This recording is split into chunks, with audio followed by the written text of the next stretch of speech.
to Huseby Drone. Now, you can probably tell on the screen there, we don't have John Morrison, our regular co-host there, and we don't actually have our fill-in co-host. Lloydie went to go to the bathroom or to take a nana nap or something like that. I don't know what happened, but he hasn't come back. I hope everything's all right. He's Lloyd, for those who are regulars to some of our crowd, he lives in Muskogee, and they're currently dealing with a lot of water and flooding in that area. So I hope whatever it is that's caused him to disappear from camera is not a big concern.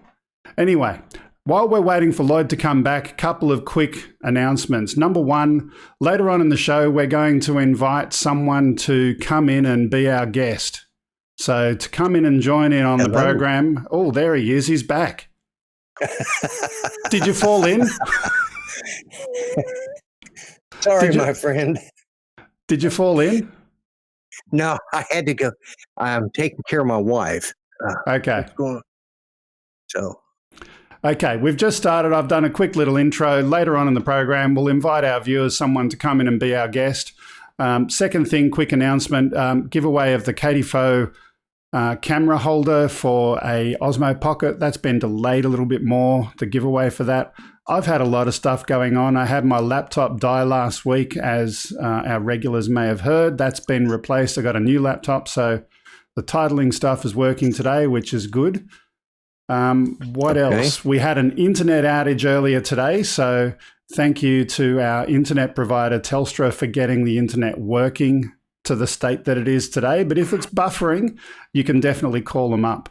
Last one, this week, we also had Wirecast upgraded. It crashed last week, so all of this craziness and everything's changing here. That's what's been happening for me. But Lloyd, you've been having some crazy week yourself. Yes, we have. It's been... that music is playing, and I'm still hearing it for some reason. You've probably got a YouTube window open somewhere. No? Huh?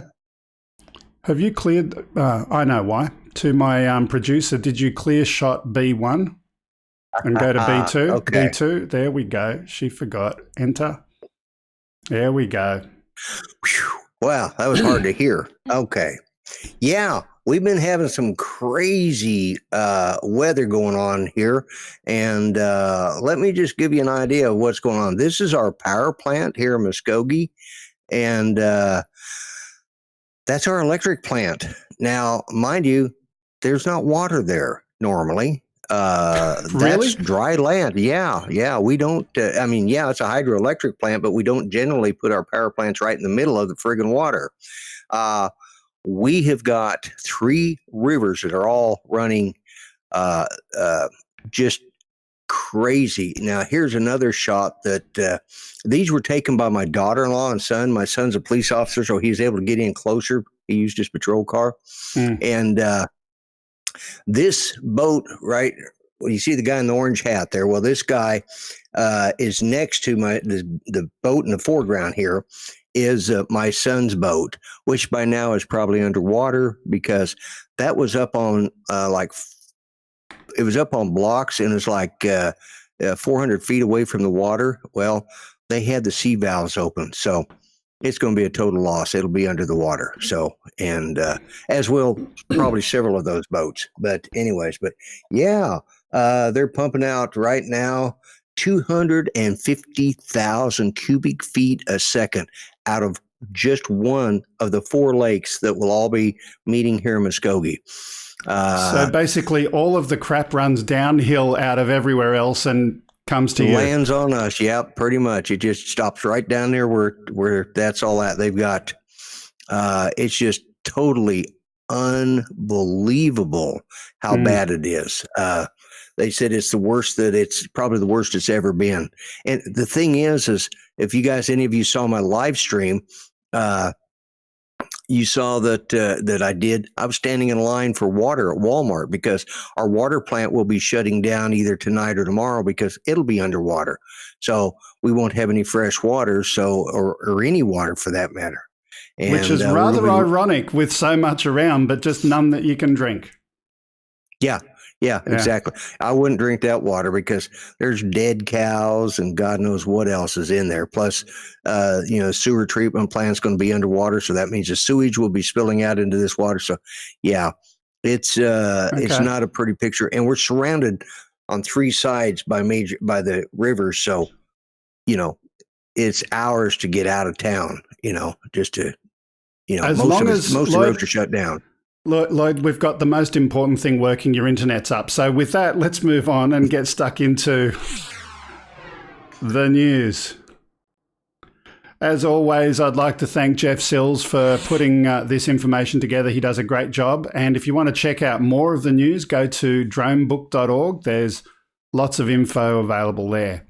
The first story we're going to look at today is actually a continuation of something from last week, or not really a continuation. It's actually a story we did play last week, but we had audio problems last time, and I wanted to make sure that everyone could actually get this story and hear the original audio because the story was so good. So this one was, let me play the title. So this was about yet another drone sighting at an airport that forced the shutdown of operations at Frankfurt. The unique storytelling comes from Alan Yu. Please do me a favor, check out his channel. The link is in the description. He's an absolutely awesome storyteller. So what happened, Alan? Sighting closes Frankfurt airport for an hour. One of those again, huh? It says officials in Germany say a drone sighting has closed Frankfurt's busy international airport for an hour. An airport spokesperson said Thursday that a pilot reported seeing a drone and the airport was closed down from 7:20 a.m. until 8:20 a.m. while German federal police searched for the drone and its operators with a helicopter. So again, is it a drone or is it not? I guess speaking of stuff like danger, there was this today. It says South Carolina man unhurt after flying turtle hurtles into windshield. Yeah, you heard me right. Apparently here, there was a turtle that crashed into the guy's car window. Think about that when you think of hazards in the air, huh? As it says here, a South Carolina driver got a case of shell shock after a turtle flying through the air on a busy highway shattered his windshield. John Gardner said the rear fire truck on a truck near him hit the turtle and flung the reptile into his windshield on April 30th as he was driving along the highway. And apparently he was going to work and he had to explain why he couldn't go to work. Would you ever believe someone if they said this? Well, I can't make it. A turtle crashed into my window. So that is an absolutely crazy story. And like I said before, do me a favor, go and check out Alan Yu's channel. The link is in the description. He's a great storyteller. And I've asked him to see if he will come and do some news reading for us. So if anyone likes his content, make sure you put in the description. Ask him to come and be the newsreader on Oz by Drone as well. But what do you think of the flying turtle? At this point, nothing surprised me. Flying turtles, yeah. And knowing the FAA, they're going to regulate the flying turtles too. Of course they will. I mean, have you got a remote pilot license for that turtle? Because the truck driver, the turtle was actually flung in the air by the truck driver. So I suppose the truck driver is the remote operator? Yeah, I would think. Yeah. Anyway, let's move on. Second story of the day today. Despite their popularity in both consumer and professional fields, drones have again fallen under the scrutiny from the US Department of Homeland Security. It's been reported that the government has noticed concerning patterns of data use coming from Chinese-made drones, and they're sounding alarms for American drone owners to take a closer look at their favorite aerial robots. Now, I've got a personal view on this one, right? I was one of the people who was researching and having a look at all of the communications coming from DJI drones when they first had their problems, and there were big problems. There definitely were big problems back then. There was lots of data and all going home to the mothership in China. But if I have a look at what's there now, it's changed a lot. What we currently see is the kind of things you're going to need to do. Number one, obviously, let's say you're going to go and fly in a place that's got a no-fly zone and you want to unlock the drone. It's obviously got to communicate back to DJI. Now, there's nothing you can do to prevent that. Now, I haven't recently gone and reverse engineered and had a look at all of the recent communications, but from what I saw before, they'd shut down a lot of that stuff. The the only thing that I can think of, and this is something that I'd like to put to our audience today, right? The FAA, currently DJI are the people authorizing those flight unlocks. And this is something that I don't like personally. I would love it if instead those requests could go direct from DJI Go to the airline regulator in the country, or the aviation regulator. So just imagine, you're over there, Lloyd, you want to go fly, and you want to fly in a place that you're not meant to, but you can get permission. You press the button. Currently it goes to China. Shouldn't that go to your local regulator? Well, yeah, absolutely. That's where it should go. It shouldn't be going through China. And as paranoid as we in the United States are about spying, especially from the Chinese, you would think they were smart enough. They'd be smart enough to figure that out. But, you know, FAA is underfunded and understaffed, and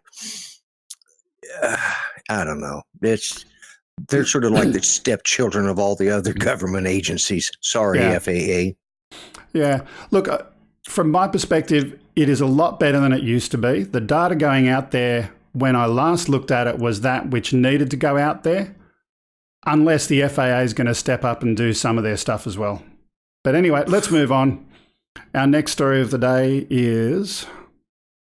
Yes. This one is something happening in Baghdad. The US Embassy in Baghdad was put on a security lockdown on Thursday after an unidentified drone was detected nearby. While I understand the area might be a little bit more sensitive than your local Circle K, but is it a no-fly zone? The only official statement from the US government was, we confirm reports of an unmanned aerial system or a drone flying near the US Embassy compound in Baghdad on May 16. Is this a bit of gamesmanship, or do you think it was a serious concern? I mean, was there a no-fly zone? We don't really know. Well, anytime, as far as I know, anytime you're around an embassy, you're not allowed to fly. It is a no-fly zone. Why? Yeah, because embassies are sovereign territories. In other words, I get that. You know. I get that. So an embassy, the land across the embassy is 100% a sovereign territory. They control the land. They don't control the airspace. Otherwise, we'd be having vertical columns above an embassy, whereas 747's got to avoid that in their flight paths coming in and out of capital cities. And there's lots of embassies. If I have a look at Canberra, Australia, for example, it's full of embassies. It's our capital. They're just everywhere. So... Well, the only other argument is most of those embassies are not at war with you inside your own country, so I'd say you're pretty safe there. But we are at war with the people of Iraq. Well, some of the people of Iraq, and we're an occupying nation, and a drone flying near our embassy is well. You know, I understand why they did it, and I unfortunately I think they called it right on that one. That's but you asked, and I said, you know, I know you look at it from a different point of view. Yeah, I also look at it from a military point of view, from being a veteran and having to deal with, you know, the military and some of the crap that they have to deal with. So, yeah. I guess all of these stories, the first three have been drones are bad. There's kind of a subtext to all of that. And I've got two more drones are bad stories. This one comes from Australia. There's a report of drones killing birds, and the subtitle is "What Can Be Done? The lack of regulation around drones has caused the death of countless and precious birds," according to Dr. Peter Fisher. Now, while Dr. Fisher may have an opinion on this topic, I fail to see how more regulations will keep birds safe. But if you drive a car on the road in Australia, away from a capital city, you're going to be at risk of hitting a kangaroo or other wildlife. We don't ban cars on the road or regulate what you do when you're near a kangaroo. Why would birds be any different? But in this footage and reviewing this, I would ask, who is the victim? Is the victim the bird or the drone? Well, he's one of those people that is I like to talk about, and you knew this was coming one day, Greg. That like to protect the double-nosed, double-winged, three-legged farting mosquitoes. You know. Hang on, I've got a better one. What is it? The one-eyed, one-horned, flying purple people eater. Purple people eater. Yeah, yeah. So, I mean, you knew I was going to use that machine one of these days on your show. I just today was the day. Yeah, I had to do it. Yeah, but I mean, that's unfortunately, you know. Of course, you know me. I'm not a tree hugger, and that's the idea of the tree huggers. You know, control anything that they want to shut down anything that they can't control. Yeah. So I would ask, simple question, who is the victim? Maybe we need to regulate drones. Yes, we're already doing that. Maybe we need to regulate birds and make sure that they fly above 400 AGL so they won't hit the drones. Absolutely. Yes, absolutely. We need to, they need to be CASA certified to fly. You know, absolutely. Each bird should have. If we gotta be CASA certified to fly over there, they should be CASA certified too. Yeah. Okay. Next one. There's a blackout in Kingsley. A drone has been blamed for wiping out power to around 3,000 Western Power customers on Tuesday night after it crashed into power lines in Kingsley.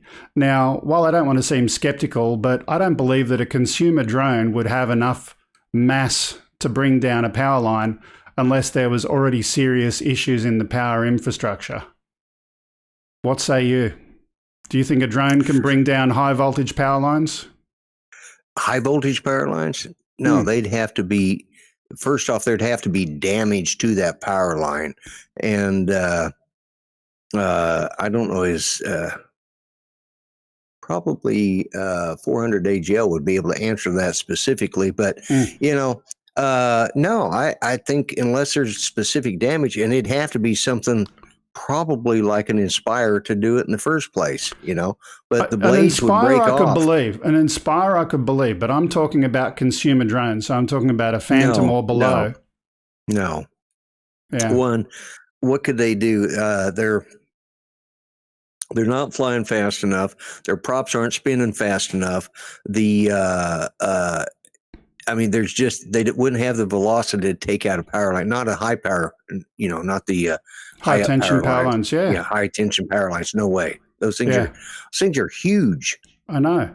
And if we again think about our previous topic, how long have birds been sitting on power lines and adding their weight to it, and they're coming in for a landing and going to go and perch on them for a while? I don't know that a drone is going to. Yeah, that's just my view. That's the end of our drones are bad kind of section of the news. Then moving on from that, the US Army is putting tiny Black Hornet drones into the hands of troops. The Black Hornet personal reconnaissance system can fly for 25 minutes and see at night. It's good to see that our US comrades are catching up on the tech that the Australian Army brothers have been using for some time already. Well, we have been using drones, but we've been using them for other things. Yeah, but come on, this is the most advanced kind of drone tech in this space, and you know, I'm proud to say we're ahead for a change. Well, that is true, yeah. But I pulled this video just to have a look at the Black Hornets, and this is made by Fleur, so they're actually adding the thermal imaging. They can see at night.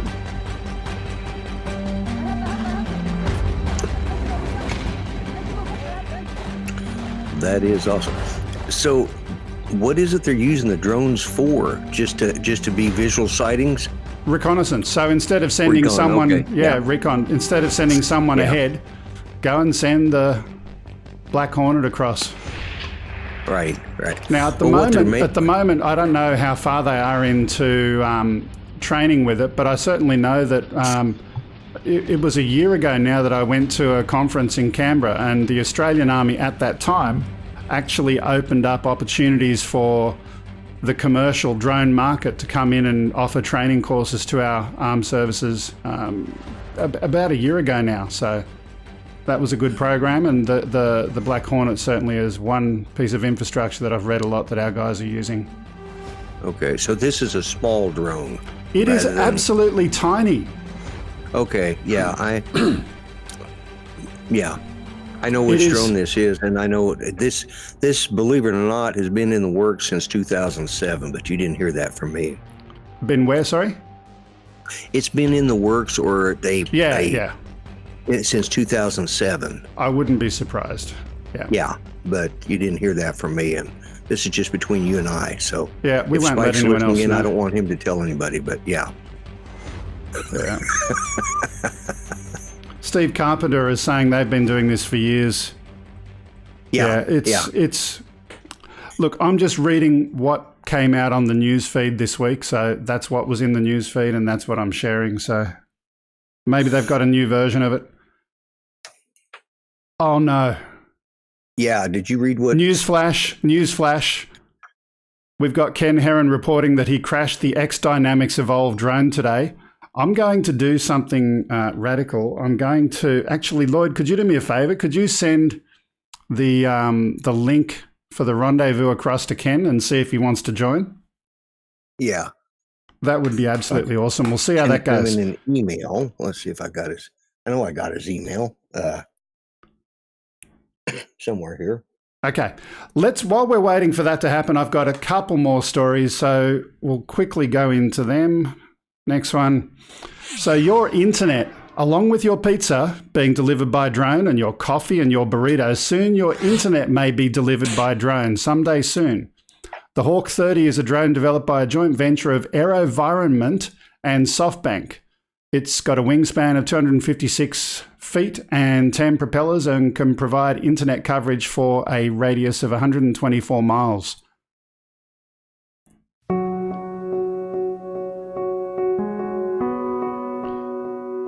Now, we've seen a little bit of this kind of tech before, but the reason for putting the story in at the moment is certainly SoftBank. They've gone and got a lot of money and investment happening in it this week. They've done some PR and some media on this one at the moment. I also saw some video of them doing flight tests, and they got up to, I think it was 90,000 feet or 95,000 feet. But I love the idea of 124 miles of coverage. Who needs a cell tower anymore? You just leave a bunch of these going and flying up in the air. They're solar powered, there's no energy. Form a mesh network. I love the idea. Now that I can, yeah. And what kind of speeds are we talking about? I mean, as far as internet speeds and stuff. It'd be at least a 4G kind of speed, but I haven't got the detail on that in front of me. But the company, SoftBank, they're, I believe, a Japanese kind of umbrella company that owns lots of other businesses. And they also own a company, you've heard of Sprint? Yeah. They own Sprint, so they've obviously got some telecommunications background. But really cool. One HAPS operates as a cell site with radio coverage of 200 kilometers in diameter. That would be cool. Which delivers a telecom network serving the entire ground. Wow. Standby aircrafts are always ready to take off. Yeah, they could cover the whole world with that, with those. Yeah. To offer constant, what is it? services to customers. Hey, this goes right with probably Arnold Schwarzenegger's newest movie coming out, the Terminator 25 or whatever version he's doing now. Yeah. You know, Skynet. Yeah. We'll leave the video there. We've got the idea. We'll come back to the studio, but I think yeah, there we go. Really, really good technology, and I think we need to follow that one. It's really cool. Moving on, I've got two more quick ones. I don't know if Ken got the email, but we'll see if he comes in. I'd certainly love to hear about his crash. Yeah, this story, absolutely. however, speaking of drone crashes and whatnot, drone traffic management. So NASA reaches the final stage of testing of its unmanned aircraft systems traffic management platform for drone traffic integration and management. So they're trying to get people to register their flight plans, where it is they're going, what they're doing, to keep drones apart from each other and not crash. Maybe if we had that, Ken wouldn't have crashed. I don't know. We'll have to find out what the cause of the crash was. Yeah, with luck, he will come in. I'm just looking down. Sent you an email. Yeah, Ken, send me a link. We sent you a link. Send it to your Gmail, Kenny. Yeah, I sent it to his Gmail. Yeah. So NASA has been doing some testing over the last month, particularly in the first 2 weeks of this month. I think it was in Reno. They started doing their testing. So they've got their traffic management system for drones, which is integrating with normal manned aviation as well. Some really good forward thinking and forward looking stuff happening there. Really good. Above and beyond, yes, I did send, or Lloyd sent Ken the link. We've got one more story. Send it again. One more story. And there we go. Last story of the day before we get Kenny to come in is $190 million in funding has been given to Zipline. This particular company is the newest contender in the game of drones with a valuation of over $1 billion for Zipline and a new $190 million new funding round. Zipline has become the latest contender to lead the game of drones. The competition to be a leading vendor of delivery drone services is very fierce, but unlike a lot of the other companies, Zipline has already built its billion-dollar business selling its hardware and services. So I think this is absolutely amazing. So really cool. Let's add Ken to the dashboard. He's just coming in there now. I know we've got our guest, Mr. Spike, waiting there in the background, but I'm going to get you, Spike, to just hang with us for a little while, and we're going to put Ken into those shots. My producer's going to do all of that business there. So while we're waiting for all of that to happen, and we'll just let this Zipline video play, Lloyd, tell me a joke. Well, there once was a blonde from Nantucket. Oh, no, I can't tell that one, can I? The other day I had a whole list of blonde jokes, and I forgot them. I completely forgot them. Well, let me see if I can find one. I don't have my Alexa here. If anybody's got an Alexa and they're on speaker, maybe Alexa, tell a joke. See what happens. Yeah, well, we've nearly got Ken coming. He's just about there. So let's go and bring Ken in now. Let's see if we can do that. Oh, there's Ken's dog. Hello, doggy. Do we have audio from Mr. Ken?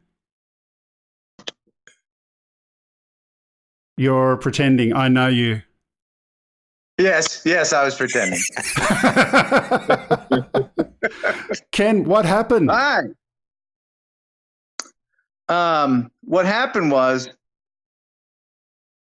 you'll have to watch the video on my channel. Well, okay. So everyone has got to promise me, if we get Ken to tell us what happened today, you've got to promise to go and watch his video. Deal? Is that all right, everyone? Can I kind of shake everyone's hand remotely? Because I'll make a comment. I will, Ken. I'll tell you what happened. Did you watch last night with Maury Covington Jr. on from X Dynamics? Yes. He made a comment that they did a test where they just put the props on the drone loose and then started up and it flew. Yeah. Well, I tried that and it didn't fly. Okay. Did it ascend vertically at all? No, not really. Not really? Two props popped off and it toppled off the table and landed in the grass. So technically a big crash. Oh, man, what a setup. I know how to do a tease though, don't I, huh? Yeah. You do. Yeah. You do. Yeah. You are the king of the tease. Promised that they're going to go watch your video. So there you go. You smoothed that one out good. Yeah. Well, I did film it at 6,000 frames a second, so it's pretty interesting. Oh, that will be fun to watch. You got the funky camera out for the. Okay, that's going to be cool. Oh yeah, it's very interesting. Okay, so I'll let you get back to your show, man. Thanks. Thanks, Good Ken. seeing you, Ken. Thanks, doggy. Bye. Oh. Henry. Okay, we're going to go and chat for a little moment more while we put Spike back into the shots where Ken was. So my producer's working very, very hard. While we're waiting for that to happen, tell me a joke, Lloyd. All right, just give me a second here because I'm working on that one. Yeah, let's see. Let's see. Two blondes fell down a hole. One said, "It's dark in here, isn't it?" The other one said, "I don't know. I can't see." You didn't ask for good jokes. Why can't a blonde dial 911? She can't find 11 on the dial. Okay, with that, I think it's time to move on. You asked. With that, I'll just say before we go and say hi to our guest, hi, Spike. Actually, I'll say hi first. Oh, no, you're going to pretend like Ken as well? There we go. There we go. We can hear you now. Sorry. I couldn't hear you either. You can hear me now, though, yes? Yes, I can, yeah. How you going, world? How you going, people everywhere in the world? Hey, Sparky. I'm in my shed. It's good to be a part of Greg's show today. On here with big brother Lloyd. Excellent. And, yeah, fantastic. Life is good. I like getting you on, Spike. You're a traditional outback larrikin Aussie, and it's always fun to chat to you. Couple of things just before we get into our chat with you. I forgot to add before. Today is a really special day for us, and it's good having Lloydie and Spikey here to celebrate because today, assuming everyone watches the entire video, and Scully.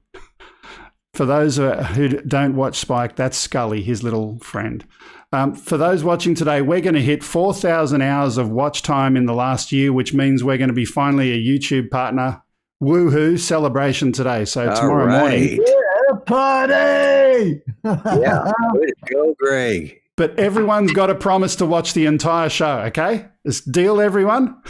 Deal. Yeah, because if they don't, it'll leave you like 10 minutes short. Yeah. We'll put the playlist on auto loop later on, okay? No worries. We'll do it again for the 10th time. And one other thing I will say, we're running today with, I mentioned before, I've got a new laptop, which is sitting down here. I've got the biggest and beefiest, fastest i9, fastest CPU, best graphics card MacBook to replace my old one. The only thing that's a problem is there's no Ethernet port in this thing. And my old Thunderbolt thing, which used to work to Ethernet, this thing has got USB-C instead. So long story short, I bought an adapter, but it doesn't work either. So all of the titling is running over Wi-Fi. Apologies if it looks a little bit funny. I'll get that fixed hopefully next time. Now, Spikey. Yeah, mate. I hear you have been doing some data recovery. Oh, man. If those of you that know me, that's good. Those of you that don't, well, you do, and that's good too. Yeah, a little while back, I accidentally pressed the wrong button. I was up all night. I was very tired. My bad, my mistake, and I lost the bloody lot, the whole lot, mate. All my files, all my projects I was working on. I had about 10 different videos in the edit box ready to go, cooking away in the oven, and lost the lot. So I did a bit of hunting around, and the one that worked for me is a mob called Disc Drill. And if you go to my channel, you'll see them. You'll see the links there. They work really good. We managed to recover 350-odd bloody thousand files. Problem is, none of them have got file names. So they are in categories like videos, pictures, that sort of business, documents, etc.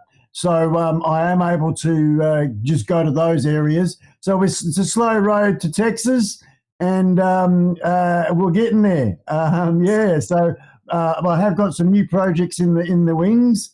It's fantastic, being able to recover the files in the first place. That's bloody awesome. It's just a bit of a big old head beep, to sort them out. But we're getting there with that. So, yeah, thanks for asking, Greg. A couple of quick ones. Just a quick one before, just to pause though, just for anyone else that's going through the same thing, there is another piece of software as well. I had a mistake when I deleted some stuff myself a while back. Another good piece of software is EaseUS Data Recovery. It's another Mac tool. Really, really good for getting your data back. It worked well for me. Yep. Each one, you can try your own. Those two, mate. I had a good look at that one and this one, and they're very good, mate. They are. Yeah. And they'll get a lot of mixed reviews, and that'll be mainly because a lot of people's different circumstances differ in a lot of ways. So data recovery, data recovery. Yeah, data recovery is kind of like this voodoo science, if you know what I mean. It depends on exactly how your data was deleted. If it was deleted by yourself versus, you had a hard drive crash or something like that, there's lots of different ways that it can happen. And exactly, So, all of it, Ken Heron, he crashes drones. Well, I crashed my bloody computer, didn't I? Of course you did. And I lost the screen on my computer.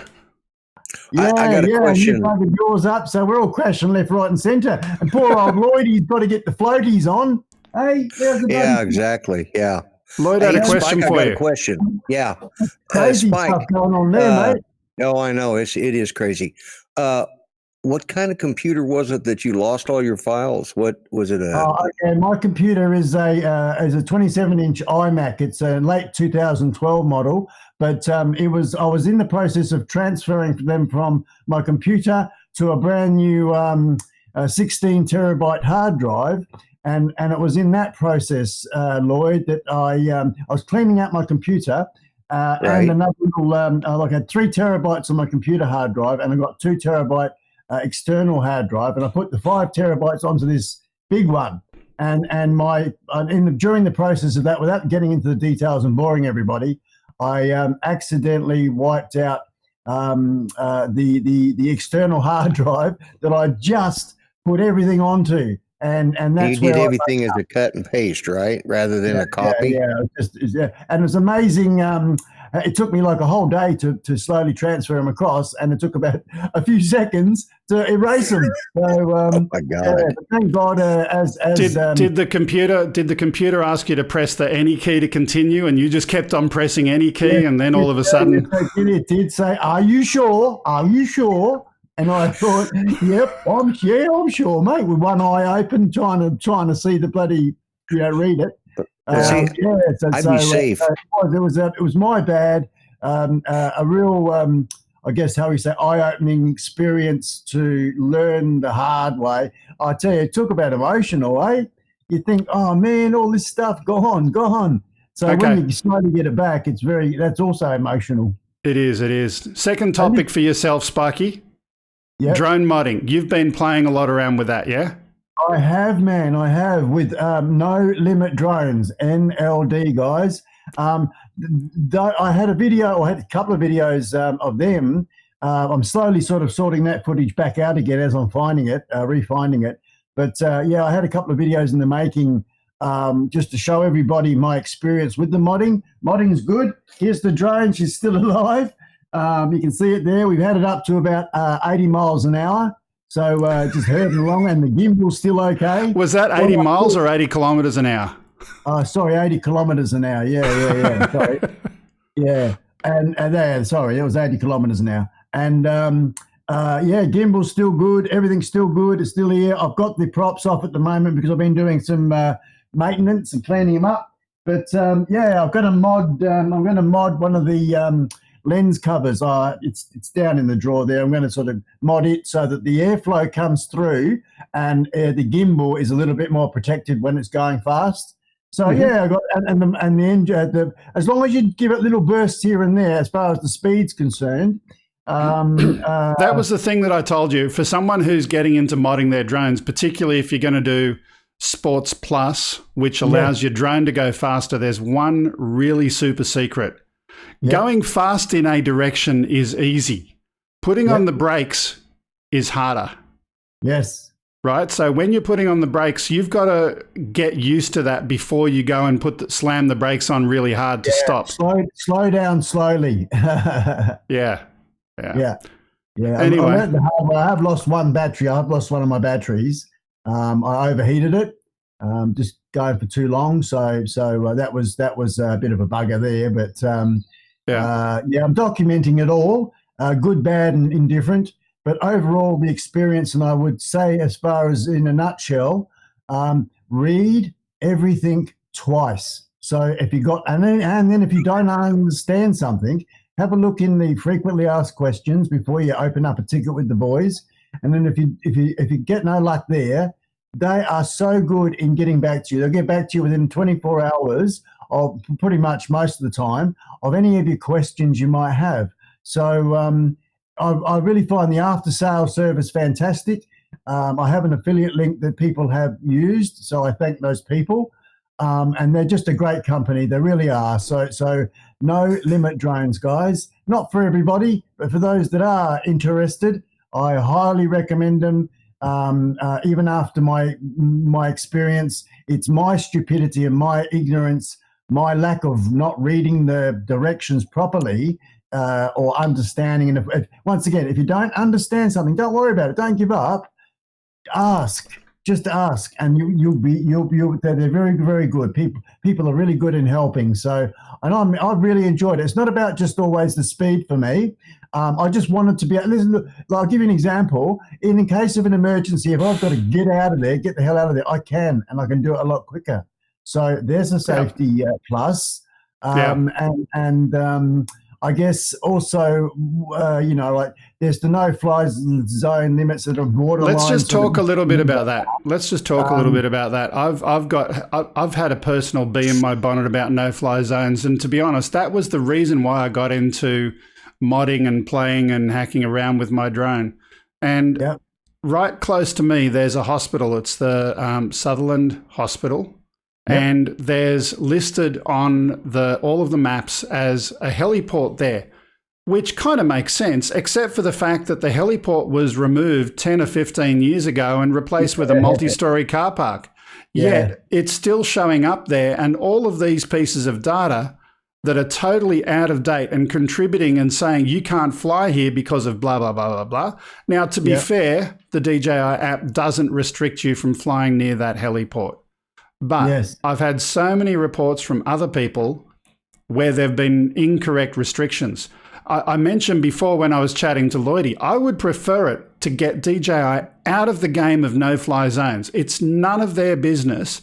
Your local regulator in the US, FAA, in Australia, CASA, the DJI application needs to phone home to them, not to DJI. If you want to get permission to fly somewhere, China should have nothing to do with it. Yeah.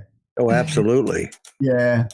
So I mean, that's a really, really cool thing. I mean, it's slowly getting documented more because there's been quite a gap between those that have modded and made videos and shared them. There is one chap in England. He's fantastic with his versions of explaining to people in real life experience. I think that's what a lot of people, when they're doing their research or homework, do I want to? Or should I? Or I am interested in what's out there. I made one little video, but that was just a slap bang together. This new stuff I'm putting together should really help people understand the experience a bit more from a average Joe's point of view, which is very much me. Modding, fantastic. All in all, can I say one more thing before I have to go, please? Well, you're not going to go because I want to do one more thing, and we're going to have a chat about something. Oh, I sprung something on you. All right, if I want to talk, if I'm allowed to, I'd like to just quickly make mention of my merch, but you let me know when I can do that. You can do that in a sec, but before we do that, let's play this video. This is a new video from DJI.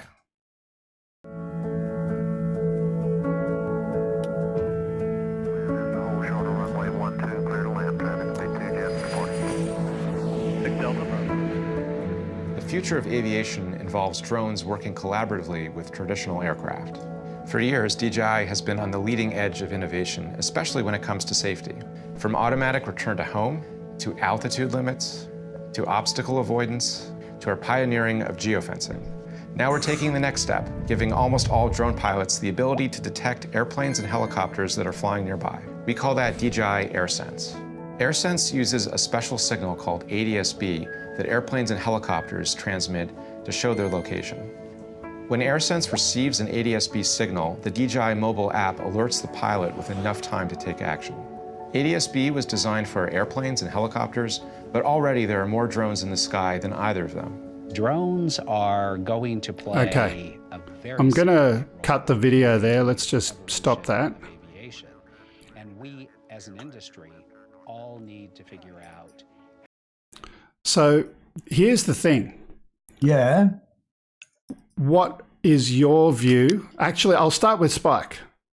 ADS-B. I've got my opinion on this and I've spoke about it before. Do a Google search for me and have us, both of you can do it. Both of you can search for this. ADS-B spoof. And I want everyone in the chat room as well, do this on your own computer as well. Search for ADS-B spoof. Yeah. Now, I think the principle and the concept is really good, but I'm a little bit concerned about why are we doing it this way, right? It's good to go and say, let's go and put alerts on your screen about there's an aircraft there, but is ADS-B the right way to do it? What have you found, Lloydie? Well, just a quick search brought up curious hackers inject ghost airplanes into radar, track celebrities' flights. And just one little snippet here that I just got to, and I've just barely read it, but it says, it's talking about a hacker by the name of Haynes. It's got his whole name and all that, but talking about Haynes covered many, but there are some ADS-B out threats. It's vulnerable to eavesdropping that anyone can easily capture clear text data of an aircraft. There's potential for data mining. We know even scarier the threat for interjecting such as injecting ghost flights into an ATC air traffic control system.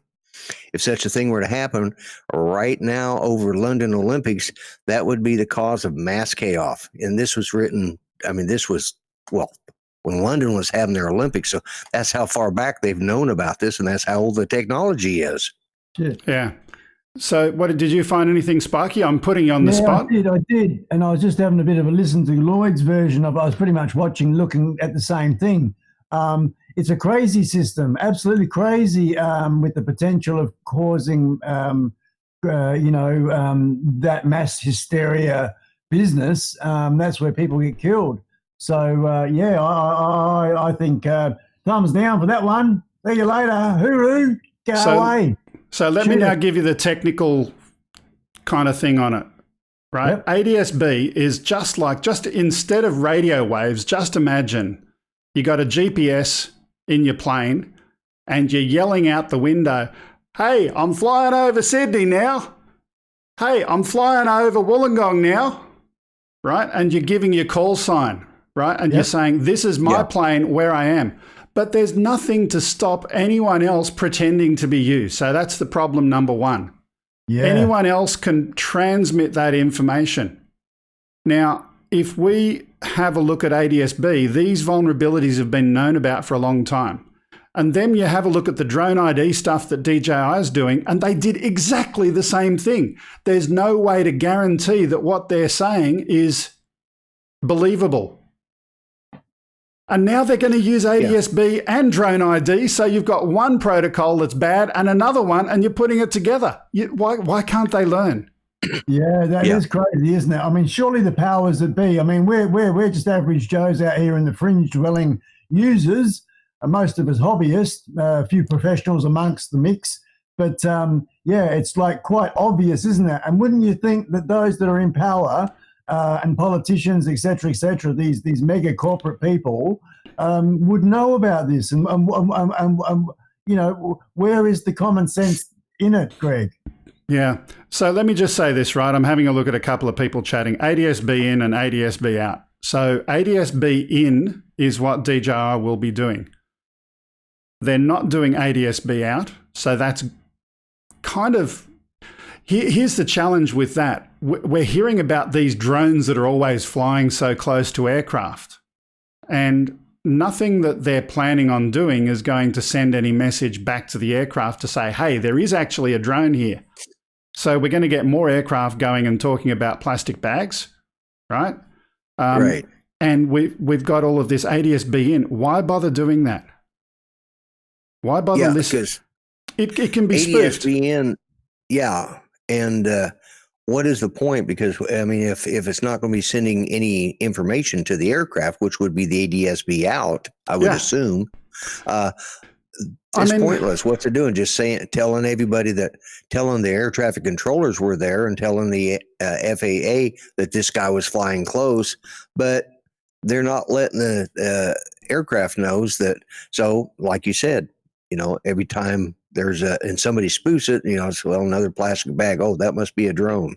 To be fair, there hasn't been a large amount of spoofing of this stuff yet, right? So that's by good luck rather than by good design.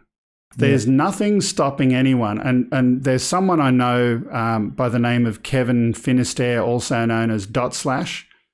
He did a demo using a Raspberry Pi and a little couple of bits of hardware, and he demonstrated how to spoof this with Drone ID.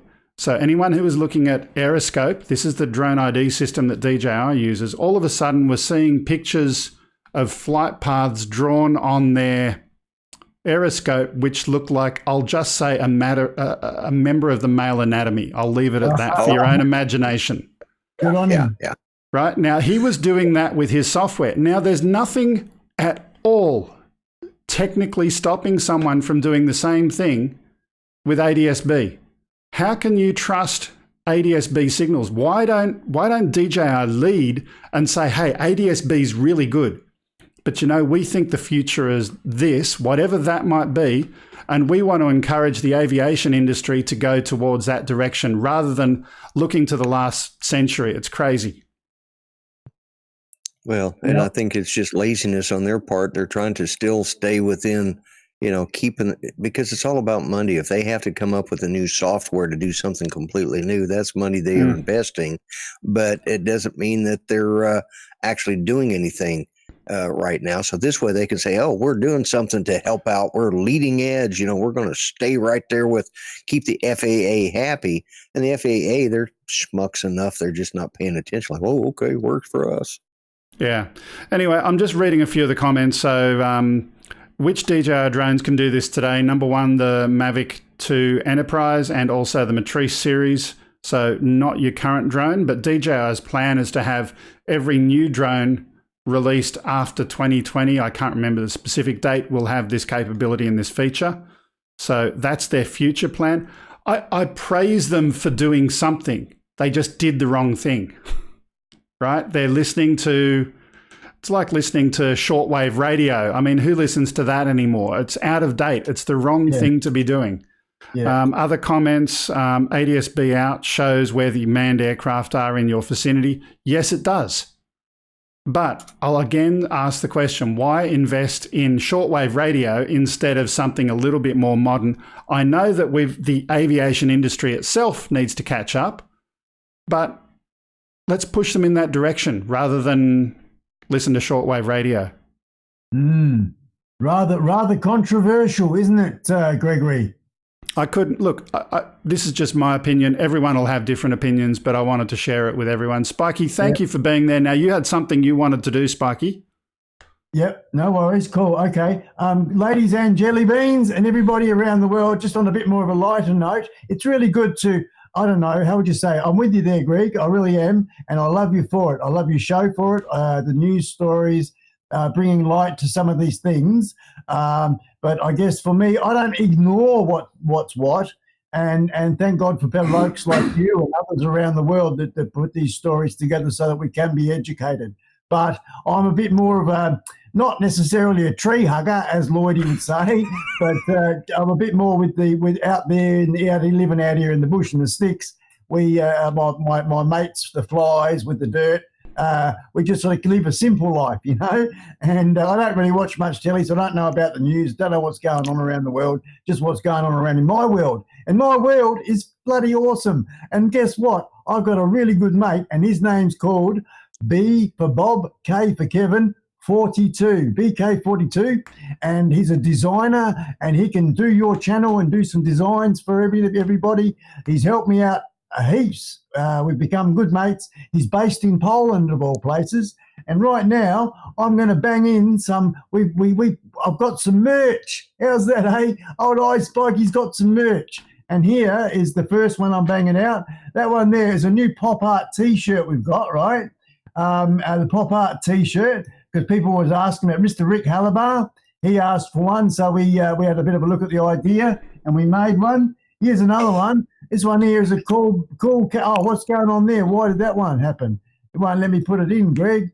Hang on, maybe it's too many bloody words. I don't know. Let's see if I go like this one here. Too many words from you, Spike. I would have never guessed. Hey, no, hang on. Let's see what's going on. Oh, there we go. Maybe that one will work. Yeah, that one. Oh, it doesn't work again, Greg. What's going on, you bloody things? Yeah, I got the first one. I tell you what. I tell you what, Spikey. You go and have a chat in the chat room and let some people know about your fun shirts and other paraphernalia.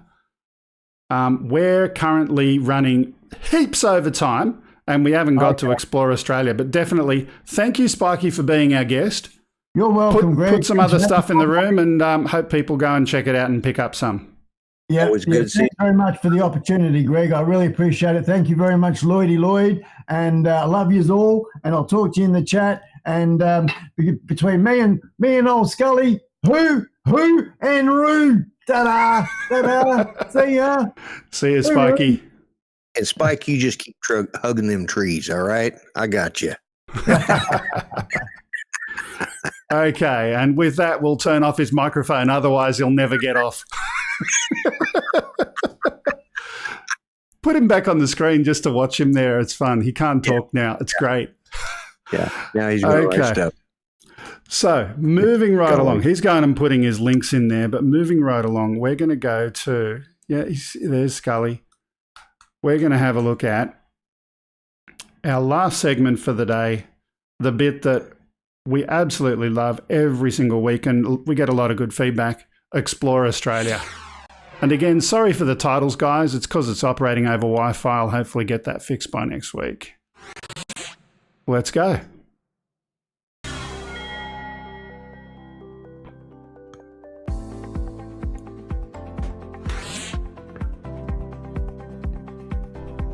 This first one today is Apollo Bay. It's a yacht race filmed in 2019 by Sailing Moody 54DS. Some absolutely gorgeous drone footage from the Apollo Bay race. Yeah. He's tracking a Moody 54DS yacht. Filmed in Victoria, Australia, when the team launched the drone in what can only be described as stunning conditions. I might need to borrow that here really quick. I wonder if it's available.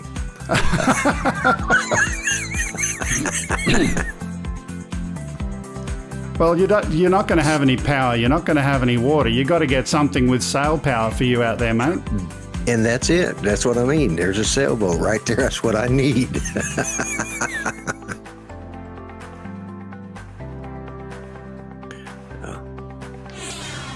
And our second one today is from Luke Zim. This is the Sea Cliff Bridge. This is actually pretty close to me. It's a beautiful, beautiful location. It's a creative compilation. He's been wanting to do this for a long time when he shot the Sea Cliff Bridge.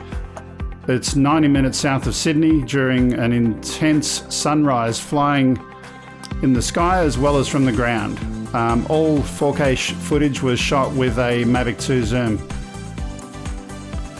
This is a beautiful, beautiful location, and I know my lovely daughter was driving down there one time. She was on a learner's permit trying to learn how to drive and wanting to look out the window instead of at the road. This next one's from Emmanuel Filia. This is filmed in Western Australia on the southern coast there. Footage taken while on a photography workshop with the Propeller Project, which was, he says, was amazing.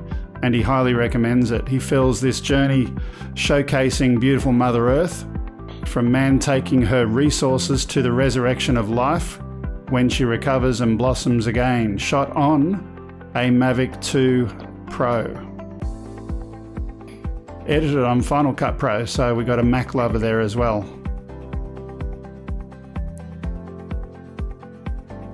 Some beautiful colours in there. Man, that is just... Oops, wrong. Lloyd. Sorry, man. I hit the wrong button. What button were you trying to push? Come on, tell me. Well, I thought I'd shut off my mic, and I was trying to turn it back on so I could say something, and apparently my mic was on. And then I hit the... effects button. Yeah, I hit the effects button. My bad. What I was going to say is that's some beautiful footage. Lloyd, you're full of it. But anyway, moving right along. While we're just waiting for this clip to finish and taking it all in, please do go to the description. I go to a lot of time and effort every week to make sure the people who create this content are listed in the description, their channels. Go check it out. The Flinders Wharf, the Flinders Island drone reel by Matt Deven, and this is Till Pictures.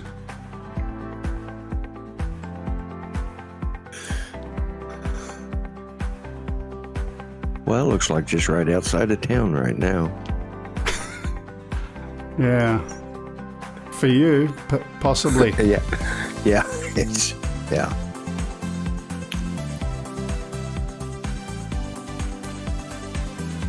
You know, this is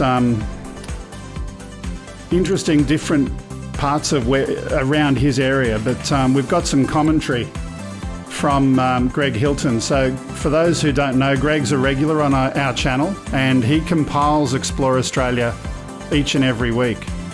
And he's a former ABC TV cameraman, so he knows his photography and shooting and all of that kind of stuff. But he mentioned about this particular clip that Matt must have spent ages putting this together. And he says, may I say, what a fantastic clip it is, and a great credit to him. But the tragedy of all this is that Matt, the guy who put this together, has got 2 subscribers.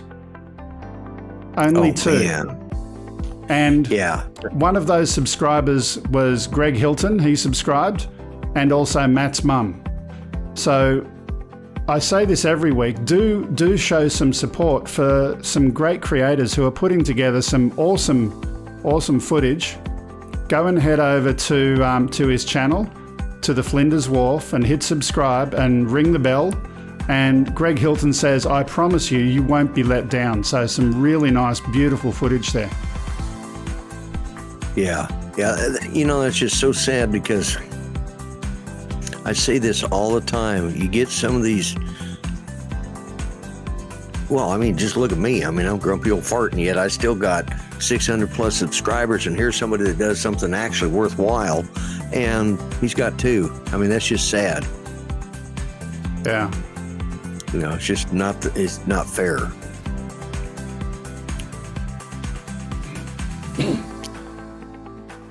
And here's the interesting thing. So Greg Hilton, when he was watching through this, he was looking at the different footage available this week, and there was just so much of it that he's dedicated over half of today's Explore Australia to this one channel.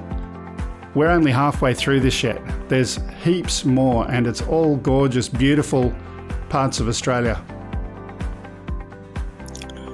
This guy is just an unbelievable cinematographer or videographer, whichever you want to call it. With 2 subscribers. Yeah, that's just not right. So I'm going over to his channel now while we're talking. Yep, put a link in the chat. And I'm going to see how many he's got by the time we finish. Yeah.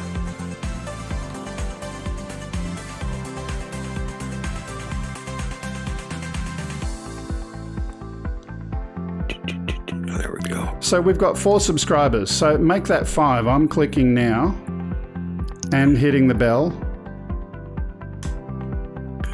And which one is he? The Flinders Wharf. So I'll put that in the chat.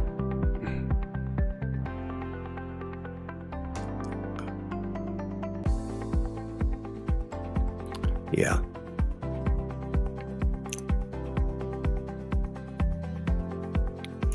Oh, good. Steve put it up there too.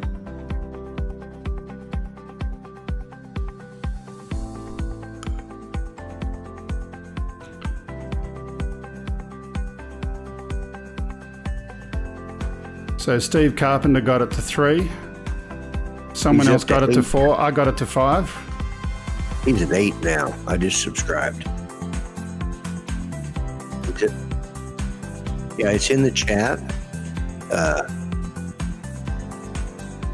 Yeah, it's in the chat.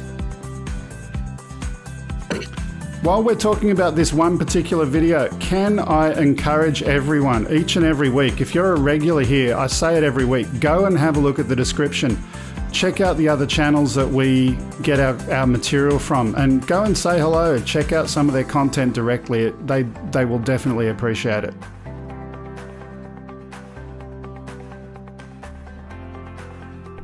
Yeah. And the only other thing we need to do is convince Ken Heron to go and get his passport. He's got an excuse of it's too far to go to the post office because they don't have a real post office in my town. Oh, boo-hoo. I mean, he was in Texas the other day. He was driving.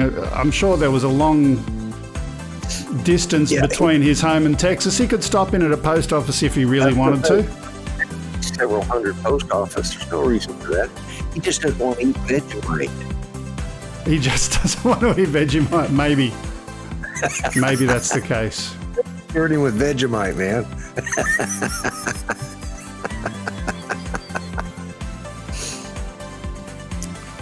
It's not that bad once you get used to it.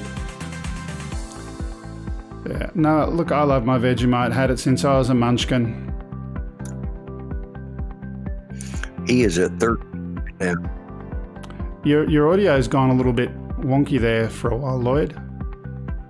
Sorry. How about now? That's fine. You're back. All right, I'm back. Okay. But as I said, he's at 13 subscribers. All right. I think that's awesome. Look, we're not a big channel ourselves by any stretch of the imagination, but we've given him 11 more. Go and do us a favor also. Put a comment in there. We've got a new video in from him there. I don't know what a coin is, a coin pitch video, and Flinders Island Food and Crayfish Festival. That's had 0 views. Crayfish, 0 views. Go and watch some of his videos and say hello. Help him grow a little bit. Yeah. Anyway, and I'll link him in my show on Monday too. Yeah. It's that time of the day when we get to the end of our show. And just a reminder, we hopefully are going to hit our target of 4,000 hours in the last 12 months today. Help me make sure that there's no reasons not to hit that target. Go to our channel, go to the playlist and watch some of our old back catalogue. There's one in there, master playlist. Go and have a look at some of that. And as per always, some of our quick little messages at the end of the show. I want you to send me some content. This is not all about me picking the news. I'd love to have a look at some of your videos. Spike, send us something so we can have a look at it next week. Not just you, Spike, but anyone else who's out there. And Spike's talking to me, but I can't hear you. I can see his mouth moving, but there's no one talking. He's never sounded better. I can hear him. Yeah. Do also follow us on social media, Twitter, Facebook, and of course on YouTube. Please do hit the bell, watch our videos, help us hit our targets. If you want to send us anything physically, I said help us hit our targets, not our targets. Lloyd, you're unstoppable. Our postal address is 5/127 Princes Highway, Sylvania, New South Wales 2224. If you're an Aussie, and particularly if you've got school-age kids, do me a favor and check out dronecamp.info. This is something that John Morrison is planning on doing later this year. And at the moment, it's when we're not getting enough registrations early to know if we're going to hit the target of the number of people to actually make it a profitable endeavor. So if we don't get enough registrations, it will get cancelled. But the intent is we're going to have that event. We're going to teach young kids how to fly drones, how to do it safely, a little bit of the hints and tips about the commercial space and other aviation-related topics, even computer programming, how to program a drone to do some stuff for you. So lots of goodness there as well. Lloyd. Definitely worthwhile going. That's a worthwhile thing that you're trying to do there, Greg. Yeah. So, Lloyd, we've reached the end of our show today. Is there any last things you want to say before you go underwater? No, just look for the video I'm going to put up tomorrow. It's going to have a whole slew of the pictures like I put up. And Greg, I appreciate you having me on. I always enjoy coming on, and it's just always a privilege to be here. And I definitely appreciate your audience, because a lot of them are my audience too. And I'm looking at Scully over here in the other screen. Yeah. And thanks, Scully, for being here. And Spike, it's always good seeing Spike. And, but yeah, just remember Oklahoma's getting hit pretty hard. So, keep them in your thoughts and prayers and all that. 'Cause we've got, we're talking all of Eastern Oklahoma is going to be underwater before it's all over at this rate. So, but absolutely. It's been good, Greg. Thanks for having me. I really do appreciate it. I got one more quick ask before we disappear today. Anyone who would be able to help out with something related to the show? The biggest challenge that I have is finding guests. Not that it's hard to actually find them, but to manage that and book them in and to schedule it and do all of that kind of stuff. This week, not to say that Spike's at the bottom of the barrel. He's always at the top of my list, but he's been on the show before. But I was trying to find, he's a great guy. I was trying to find someone new and interesting, but each of the people couldn't do it this particular week, but they wanted to come in. And I spent so much time this week. I would love it if someone could help with that task in the background. That'd really help our show out a lot and take a big headache away from me. So if you're interested and can help with that, I'm going to be in Discord after the show. Can somebody post the Discord link back in the chat just so that people who haven't used it before can join? And a quick little hint, there's a general text chat room where we can type things, but there's also a voice chat room where you and I and everyone else who's watching can talk after the show today so we can have a conversation. And lastly, Spikey, any last words from you? Oh, I just love you. I love you. I love the world. I love my droning. I love my motorbiking. I love Big Brother Lloyd. I love everybody in the chat. So just lots of love, love, love. Okay. Thanks. Always. That's all we've got time for. And I think the internet's just about to die. Let's pray it stays just for 5 minutes more as we have our closing credits. That's all for now. See you next time. Bye-bye. Right, bye-bye. See y'all later, guys. Thanks a lot. Yeah, baby.